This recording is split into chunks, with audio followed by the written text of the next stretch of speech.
The NFL changed its rules in 2017 to give players more ways to express themselves through what they wear. Within reason, players could wear customized cleats in any colors they wanted. That is, as long as the designs were not political or offensive in any way. And as long as the shoe brand in question was sanctioned by the league.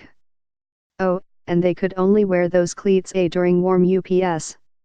Once the game started, it was back to the same colors that their teammates were wearing. On Sunday against the Denver Broncos, Odell Beckham Jr. and Jarvis Landry of the Cleveland Browns were compelled to change their cleats at halftime. They had worn their special designs during the game in violation of the Liga's dress code. It was yet another sign that, even as NBA players have set a new standard for showing off their individuality on the court, the NFL and other men's professional leagues maintain their embrace of uniformity. During the game against the Broncos, Beckham and Landry were told that they would be barred from playing in the second half if they did not change their cleats. They did so.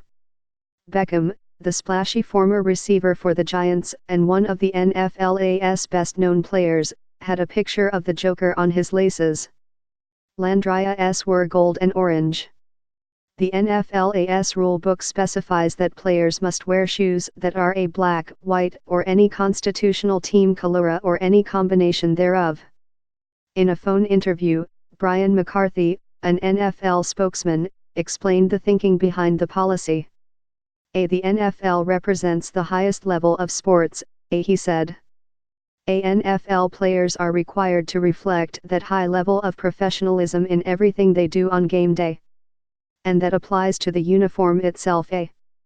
He added, that goes from literally head to toe. The dress code is enforced by 2 representatives, one stationed on either sideline during games.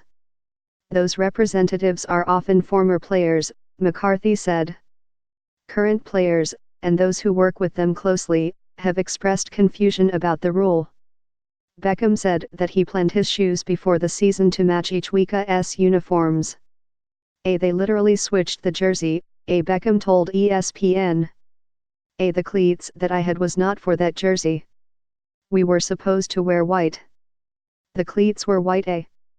NFL teams tend to announce which uniforms they will be wearing each week before the start of the season, though some opt to announce the week of their games. A schedule published on the Browns' website in September shows that they were slated to wear their primary colors brown and orange in Denver. Football players have embraced customized cleats, which tend to be as colorful and pop culture savvy as the shoes of their counterparts on the basketball court.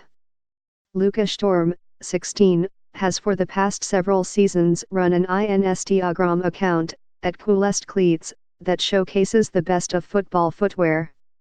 Last month, he passed the 50,000 follower mark. He thinks Beckham has the best cleats in the league.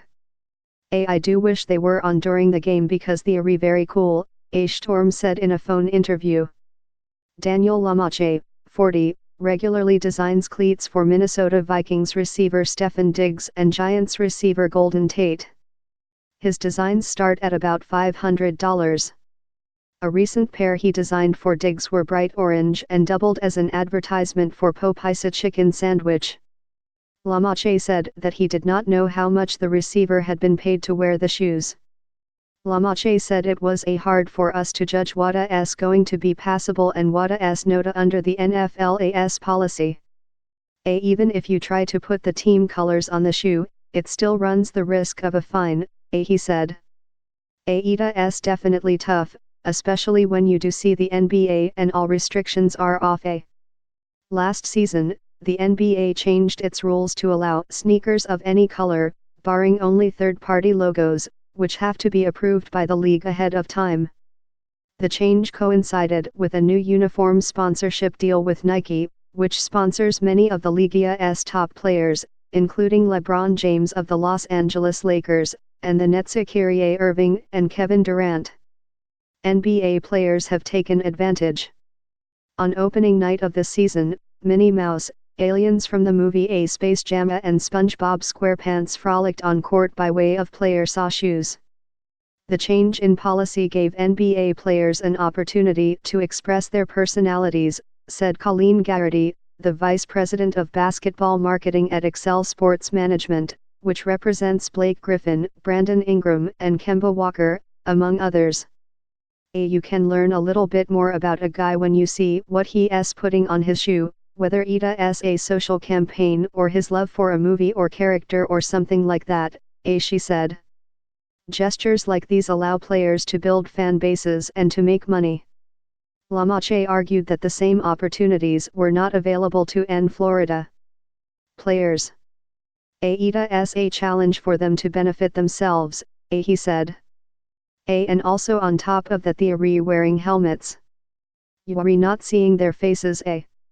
Others said that, given the rise of social media and fantasy football, NFL players had no shortage of opportunities to promote their names and faces. 10 years ago, it didn't help that when people watched them for 3 hours, they had a helmet on their head, said David Schwab, the executive vice president at Octagon, a sports marketing firm. Now, Odell's got 13 million Instagram fans. If you scroll through his posts, there are not going to be many with his helmet. His awareness of his name and face are way stronger than they were 10 years ago.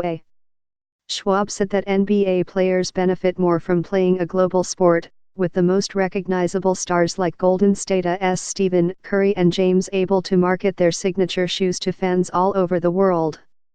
McCarthy, the NFL spokesman, pointed toward the league's My Cause My Cleats campaign, scheduled for Week 14 this season, in which players can wear cleats customized with art that expresses their commitment to the causes that are most important to them. It was first introduced in Week 13 of the 2016 season.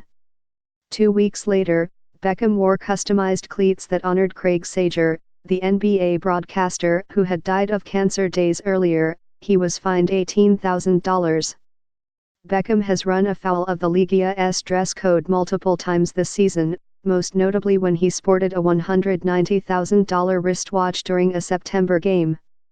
He suggested on Sunday that the league is singling him out. I've seen people in cleats that are completely different colored from their team and they can wear them all game on a primetime game, and for some reason when it comes to me, it's not the case, he said. Asked to respond to Beckham, McCarthy said the policies are uniform and apply to all NFL players equally.